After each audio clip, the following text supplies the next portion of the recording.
The shuttle bay doors opened, and Kira Vance stepped onto the orbital station called Serenities.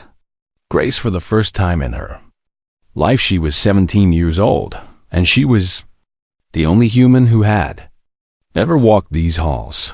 The air smelled different here, cleaner than anything she had ever breathed on Earth, filtered and recycled through machines that had been running for 300 years before her species discovered fire. A tall creature with blue skin and 4 arms waited at the arrival gate, holding a tablet that displayed her name in 12 different languages. "Welcome to Galactic Unity Academy," the creature said in a voice that sounded like wind chimes. "I am Administrator Velkith, and I will be your guide during your first rotation here." Kira nodded and said nothing because she had learned long ago that silence was safer than words. The administrator led her through corridors that curved in ways that made her stomach turn, past windows that showed the endless black of space dotted with stars she could not name. Other students passed them in groups, creatures of every shape and size, some walking on 2 legs like her and others slithering or floating or moving in ways she could not understand. They all stared at her as she felt their eyes like physical weight pressing down on her shoulders, but she kept her face calm and her breathing steady because that was what survival looked like. "Your quarters are in the Eastern Wing," Velkith explained. "You will share facilities with students from other oxygen-breathing species, but you will have a private sleeping chamber due to your unique environmental needs." Unique environmental needs meant that humans needed gravity and temperature and air pressure within very specific ranges or they died, which was apparently unusual in a galaxy full of creatures who could survive in vacuum or breathe methane or exist as clouds of organized gas. Kira had read the briefing documents 100 times on the journey here, and she understood that her presence at this academy was not really about education. She was a symbol, a gesture of goodwill from Earth to the greater galactic community, proof that humans could be civilized, despite coming from what the aliens called a Category 7 Deathworld. Classification still made her smile when she thought about it. Category 7 meant that Earth had extreme temperature variations, unpredictable weather patterns, active geological instability, a magnetic field that fluctuated wildly, dangerous solar radiation, and an ecosystem where nearly everything was either predator or prey to humans.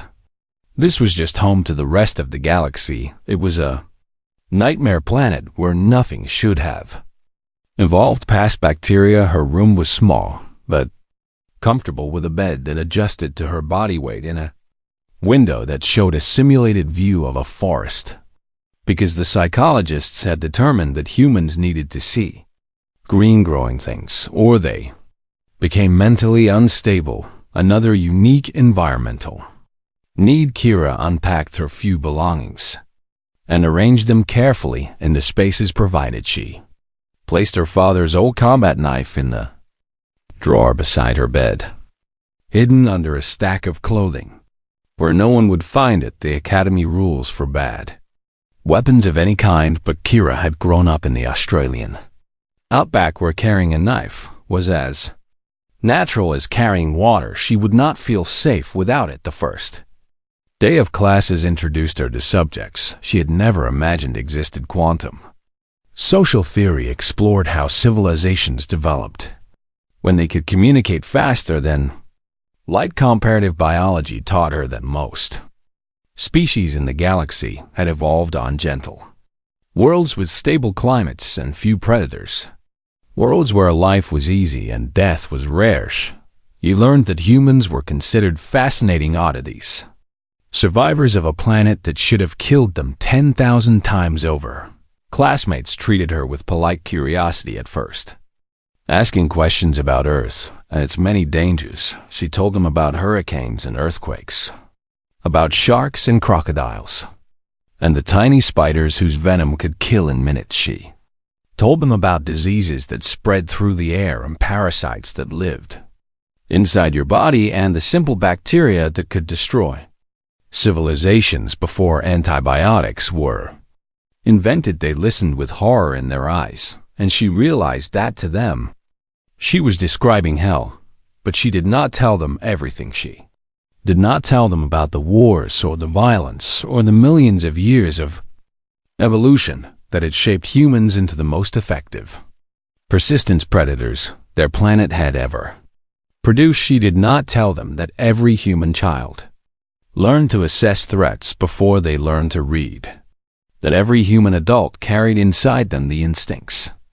of a species that had fought for survival since the first ancestor climbed down from the trees. She did not tell them that she could see the exits in every room, identify improvised weapons in every environment, and calculate the fastest way to neutralize a threat before her conscious mind even registered the danger. These were not things you told potential prey. Weeks passed, and Kira settled into a routine of classes and study and careful observation. She made no close friends because friendship required trust, and trust was a luxury she could not afford. But she was not alone. She noticed the group watching her during the second week.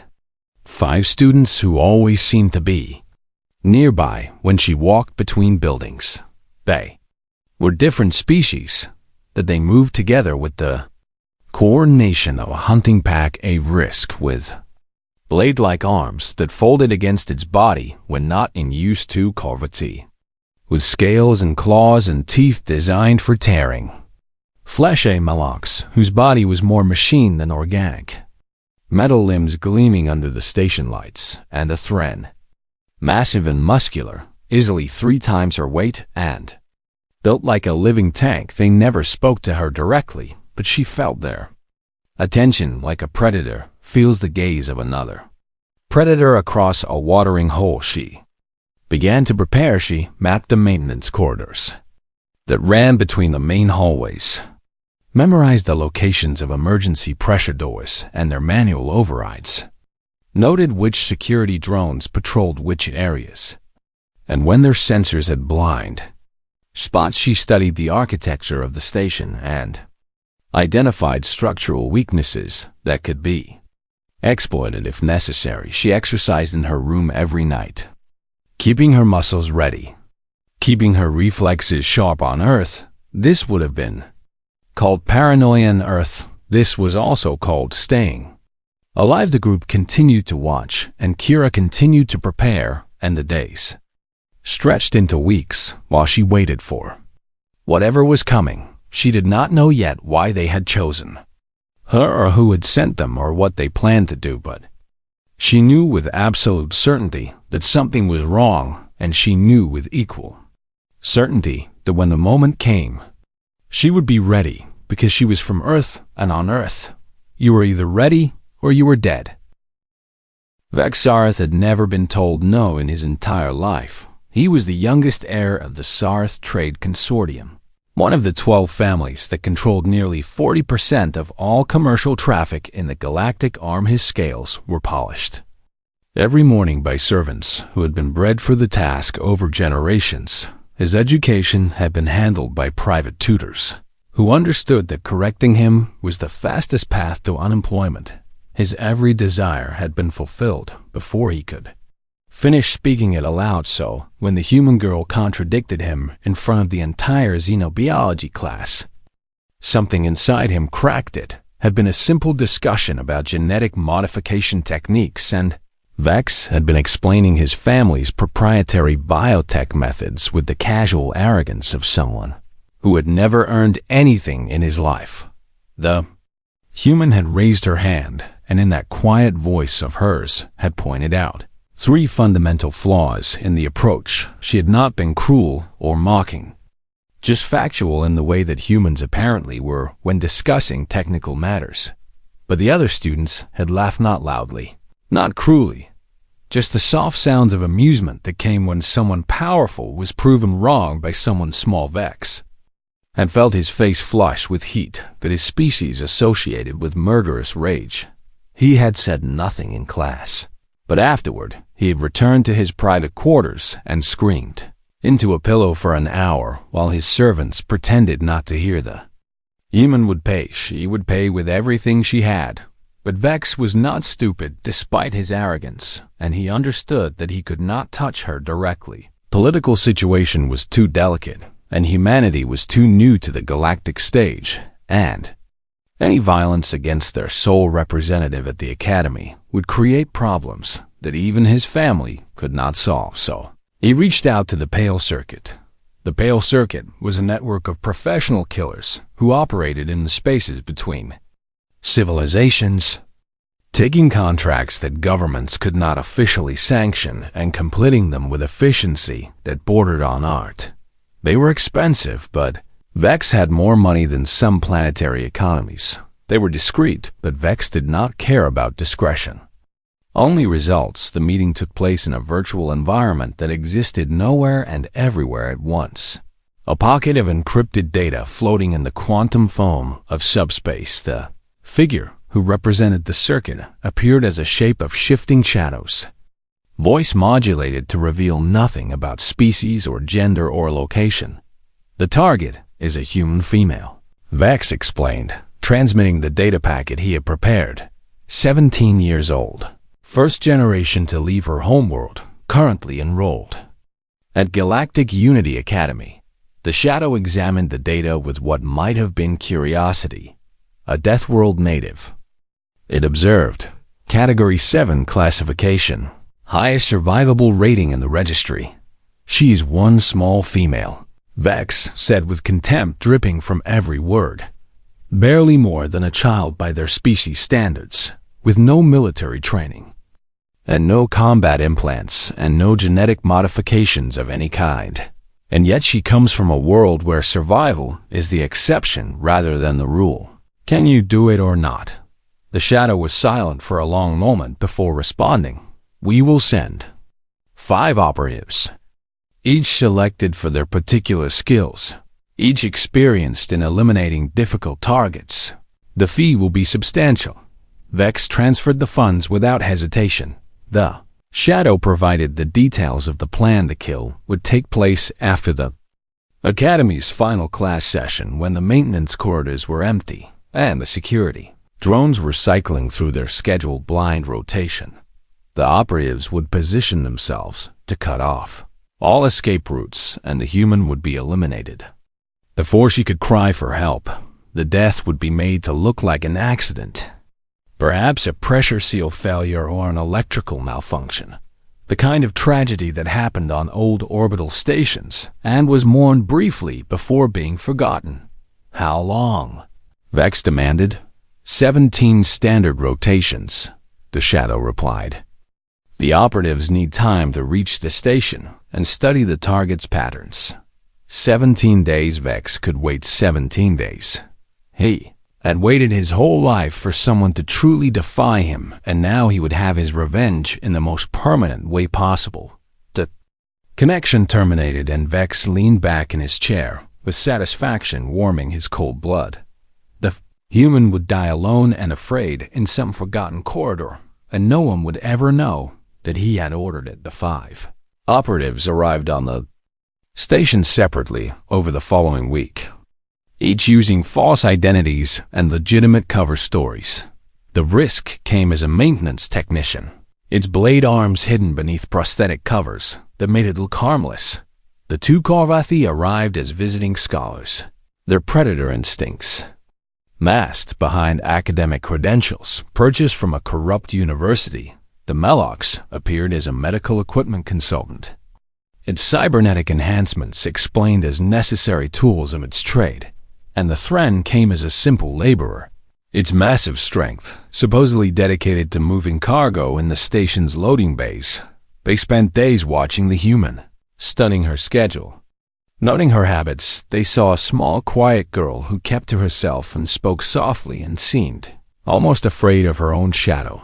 They reviewed the data on human physiology and found creatures that were laughably fragile by galactic standards.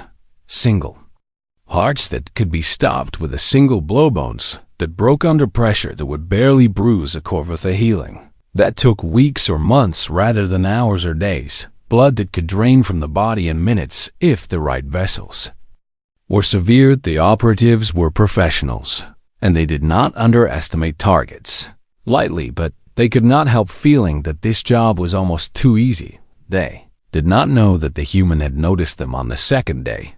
They did not know that she had already identified them as threats and begun her own preparations. They did not know that the quiet fear they saw in her eyes was not fear of them, but rather the careful patience of a predator waiting for the right moment to strike. And they certainly did not know that on Earth, the most dangerous creatures were often the ones that looked the most harmless. The day of the kill approached, and the operatives finalized their positions, and Vexareth waited in his quarters with anticipation, building in his chest like pressure. Before an explosion in 17 hours, the human would be dead. In 17 hours, his honor would be restored. In 17 hours, he would learn what it truly meant to anger something from a Deathworld. The final class of the day ended, and Kira gathered her materials with the same calm efficiency she brought to everything around. The other students chattered about evening plans and social gatherings and all the normal concerns of young people who had never known true danger. She envied them in a distant way. The same way she might envy a bird for its ability to fly. It was simply not something she could ever have. She walked toward the eastern wing, where her quarters waited, taking the route she always took, moving at the pace she always moved. But today, she turned left instead of right at the junction near the recreation center today. She entered the maintenance corridor that ran parallel to the main hallway today. She walked into the trap with her eyes wide open. The corridor was dim and narrow, lit only by emergency strips along the floor that cast everything in shades of red. Pipes and cables ran along the walls and ceiling, carrying water and power and data to the inhabited sections of the station.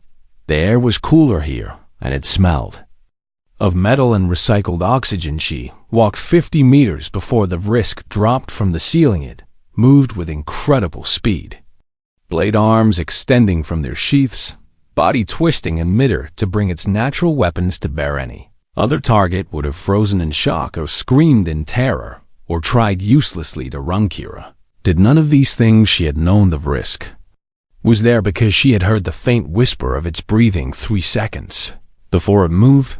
She had already shifted her weight to her back foot and calculated the angle of its descent and identified the structural support beam 2 meters to her left. When the Vrisk committed to its attack, she was no longer in the path of its blades. She moved sideways with a speed that surprised even her, adrenaline flooding her system in a wave of chemical fury that her ancestors had been perfecting for millions of years. The Vrisk's blades cut empty air, and its momentum carried it forward, and Kira was already behind it, already moving, already reaching for the loose pipe fitting she had identified during her reconnaissance of this corridor. The metal bar came free in her hands, and she swung it with every ounce of strength her Deathworld muscles could generate. The impact sent the Vrisk crashing into the wall with a crack that echoed through the corridor. It was not dead, but it was stunned, and that was enough. Now the 2 Corvathi appeared at the far end of the corridor, blocking her path forward. Behind her, the Molochs emerged from a side passage, its cybernetic limbs clicking against the floor, and from somewhere in the shadows, she heard the heavy footsteps of the Thren moving into position 5 against 1. Odds were exactly what she had expected. Human. One of the Corvathi hissed, its voice filled with predatory anticipation. You should not have come this way. Now you die far from help, and no one will ever know what happened. Kira said nothing. She was busy calculating. The corridor was 3 meters wide and 2.5 meters tall, with support beams every 10 meters. The Corvathi were fast, but they needed room to maneuver their long limbs. The Molochs was faster still, but its cybernetics probably made it heavier than it looked. The Thren was slow but nearly indestructible, and if it got its hands on her, she would die. The Vrisk was recovering behind her, Shaking off the blow that would have killed a lesser creature, she had approximately 8 seconds before they coordinated their attack. 8 seconds was an eternity. She moved toward the Kovati because that was the last thing they expected. Prey ran away from predators. Everyone knew that every species in the galaxy had evolved with that fundamental truth encoded in their DNA. T-humans were not prey humans. Had never been prey humans were the creatures that had looked at every predator on their hellish planet and decided to hunt them instead. The Kovati hesitated for just a moment, confused by a target that charged toward death instead of fleeing from it. That moment cost them everything. Kira dove low, sliding under the claws of the first Kovati, coming up inside its guard where its long arms could not reach her. She drove her improvised weapon into the joint where its leg met its body. Finding the cluster of nerves she had memorized from her xenobiology texts, the Kovati screamed and collapsed, and Kira was already moving again, using its falling body as a shield against its partner. The second Kovati tried to go around, but the corridor was too narrow and its companion was too large, and by the time it found an angle, Kira had reached the emergency pressure door control. She slammed her palm against the manual override, and the heavy door began to descend. The Kovati lunged forward, trying to reach her before the door closed. It was almost fast enough. Door caught it across the midsection with a force designed to seal against explosive decompression.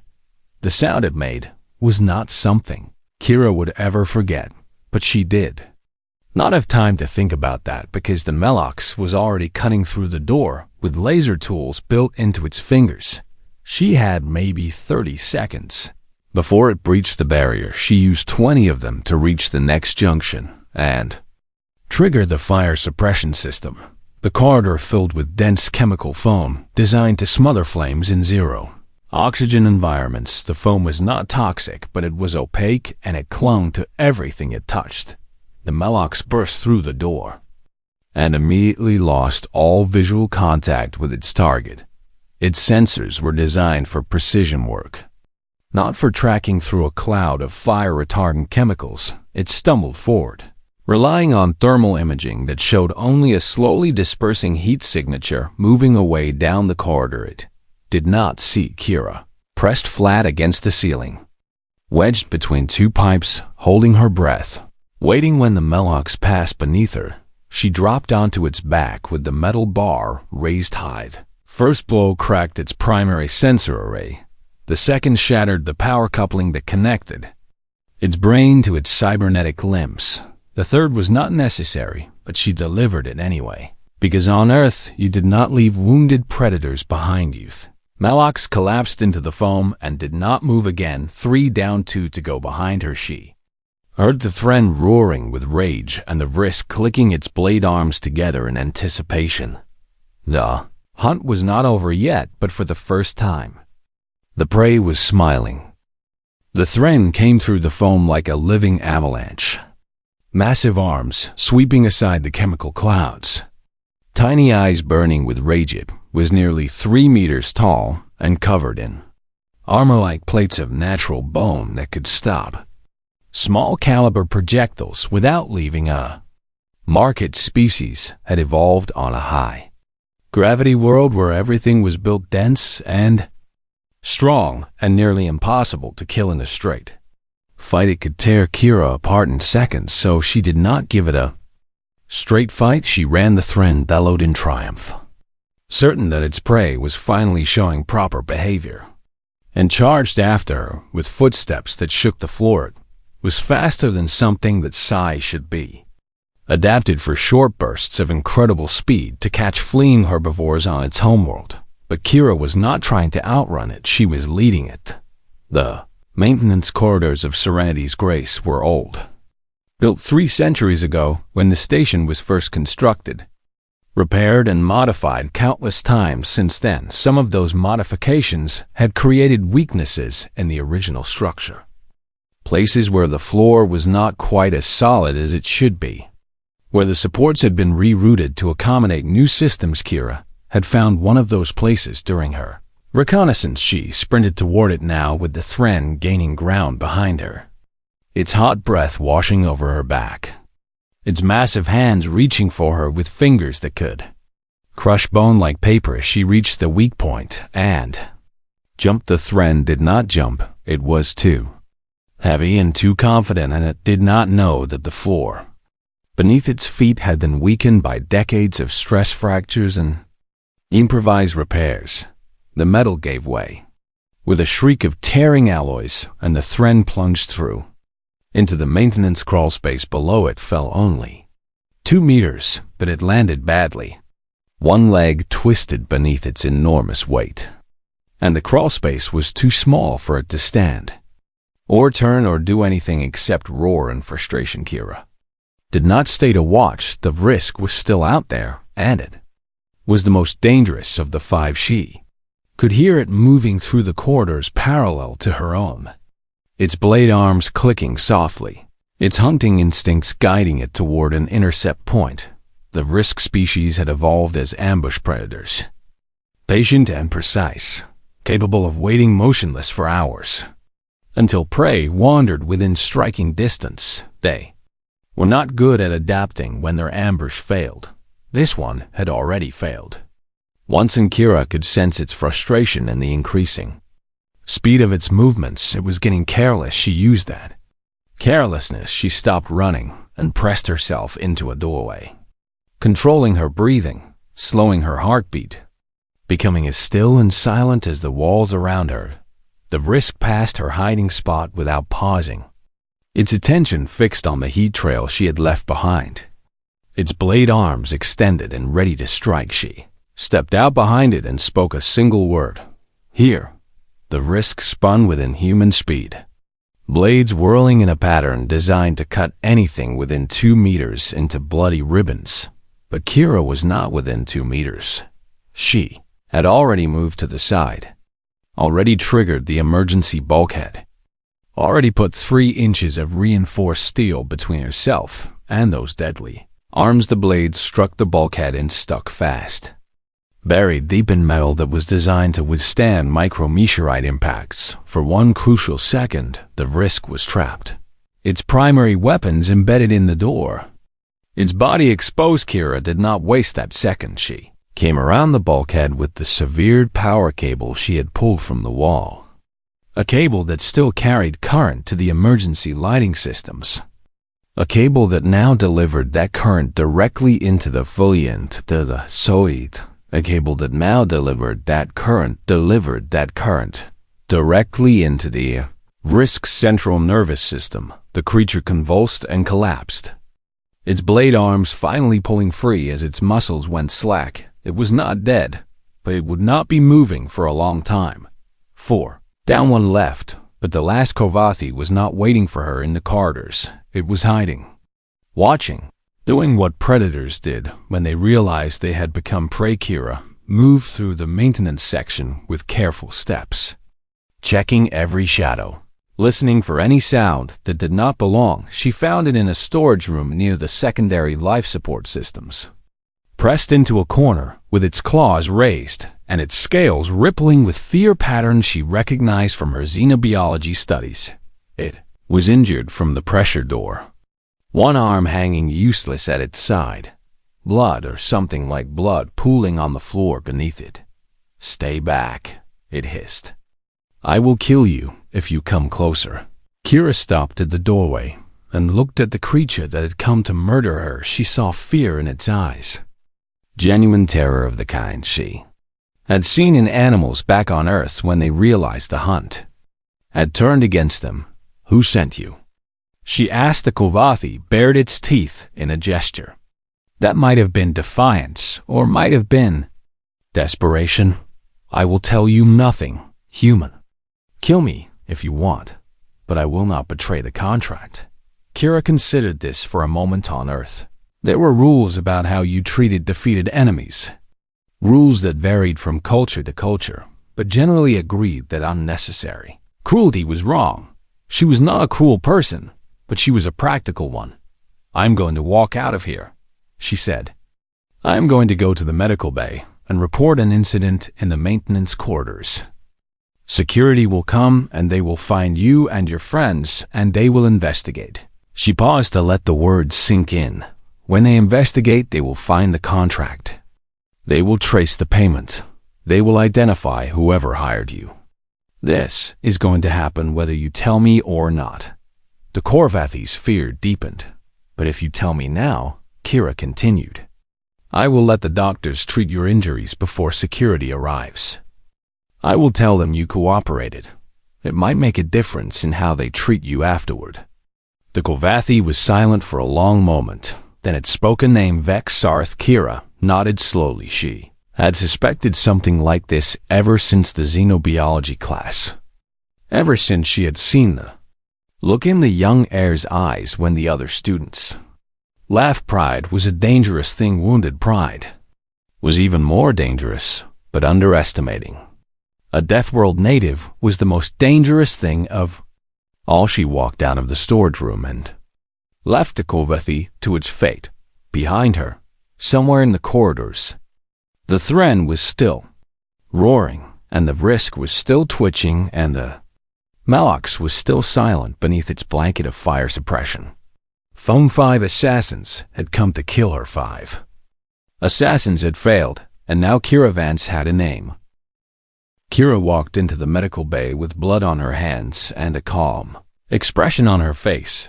The medical staff were a mix of species, mostly gentle creatures from worlds where violence was rare and injuries came from accidents rather than intent. They stared at her with confusion and growing horror as she sat down on an examination table and held out her arm where a Vrisk blade had opened a shallow cut. "There has been an incident in Maintenance Corridor 7, she said. "You should probably send security." The next few hours passed in a blur of questions and examinations and official reports. Security teams swept the maintenance corridors and found the 5 assassins in various states of injury, and consciousness. Medical teams followed behind, treating wounds that ranged from minor electrical burns to catastrophic structural damage. Investigators arrived from the station's administrative center, specialists in crimes that rarely occurred in the civilized parts of the galaxy. They interviewed Kira 3 times, recording her account of events, comparing her story to the physical evidence, trying to understand how a single unarmed human had defeated 5 professional killers. She told them the truth. She had noticed the surveillance. She had prepared for an attack. She had defended herself when that attack came. She did not mention that she had known exactly what she was doing every step of the way. She did not mention that she had chosen the location of the confrontation specifically because it gave her advantages. She did not mention that on Earth children learned to fight before they learned to read. The investigators found the contract on the Moloch's encrypted storage systems. The encryption was sophisticated, but not sophisticated enough to resist the combined attention of the station's intelligence division and the Galactic Law Enforcement Network. Within 6 hours, they had traced the payment to a private account held by Vex Sarith. Within 12 hours, they had obtained a warrant for his arrest. Within 18 hours, the heir to one of the galaxy's most powerful trade consortiums was sitting in a detention cell, his scales pale with shock, his forearms trembling with fear. The political fallout was immediate and severe. The Sarith Trade Consortium released a statement condemning Vex's actions and announcing his immediate disownment from the family. Sanctions were proposed against the consortium's operations in 17 different systems. The Pale Circuit, exposed by the investigation, saw 6 of its cells dismantled by coordinated law enforcement actions, and the video footage leaked. Kira never learned who released it. Whether it was a sympathetic security officer or a political operative looking to make a point, or simply someone who thought the galaxy needed to see, but within days, everyone had seen it. The footage showed a 17-year-old human girl walking calmly into a trap. fighting with improvised weapons and environmental advantages, defeating 5 trained assassins with nothing but her wits and her reflexes and the survival instincts of a species forged on a Deathworld. Military analysts across the galaxy wrote papers about the encounter, dissecting every movement, identifying techniques that had no names in their combat. Databases intelligence agencies quietly revised their threat assessments for human operatives. The phrase Deathworld reflexes entered common usage, a shorthand for the terrifying unpredictability of creatures who had evolved under constant mortal pressure. Kira returned to her classes the day after the incident. She walked through the same corridors she had always walked, sat in the same seats with her back to the wall, spoke in the same soft voice that had always made her seem harmless, but nothing was the same. The other students looked at her differently now. They had always known intellectually that she came from a dangerous world, a place of predators and poisons and natural disasters. Now they understood what that meant. They saw the same quiet girl they had always seen, but now they also saw the creature that had killed 4 assassins and crippled a 5th without hesitation or remorse. Some of them were afraid of her, some of them were fascinated by her. All of them respected her in a way they had never respected any other human before. The Academy administration offered her a transfer to a private suite away from the other students, citing concerns for her safety and comfort. She declined. She was not afraid of the other students, and she did not need special treatment. She was just a girl from Earth, doing her best to learn and grow and find her place in a galaxy that was slowly beginning to understand what her species truly was. The diplomatic corps sent a representative to discuss the incident and its implications for human-galactic relations. They were concerned that the violence might damage humanity's reputation, might make other species see them as dangerous or untrustworthy. Kira listened politely and then asked a simple question. Would you prefer that I had let them kill me? The representative had no answer in the end. Humanity's reputation was not damaged by the incident. It was transformed. Before, the galaxy had seen humans as curiosities, primitive creatures from a nightmare world who had somehow stumbled into spaceflight after. They saw something else entirely. They saw survivors. They saw adapters. They saw a species that had spent millions of years learning to fight and win against everything their world could throw at them. They saw species that did not know how to give up, did not understand the concept of acceptable losses, did not recognize the difference between impossible odds and interesting challenge. They saw a species that should have died 1,000 times over, but instead had conquered their world and reached for the stars with the same stubborn determination that had carried them through every extinction event and every ice age and every plague their planet had ever produced. And they finally truly understood why Earth had never been conquered, why no invasion force had ever landed on that deadly world, why every species that had ever considered humanity as potential prey had quietly changed their minds, because humans were not prey-humans, had never been. Prey-humans were the apex predators of a world so dangerous that simply surviving childhood was an accomplishment worthy of respect. And Kira Vance, sitting quietly in her xenobiology class with her back to the wall and her eyes on the exits, was the living proof of everything that meant. She did not smile when she thought about what had happened. She did not feel pride or satisfaction or any of the emotions that lesser creatures might feel. After such a victory, she simply felt what she had always felt, what every human felt every day of their lives. She felt ready for whatever came next, because she was from Earth, and on Earth, you were always ready or you were dead.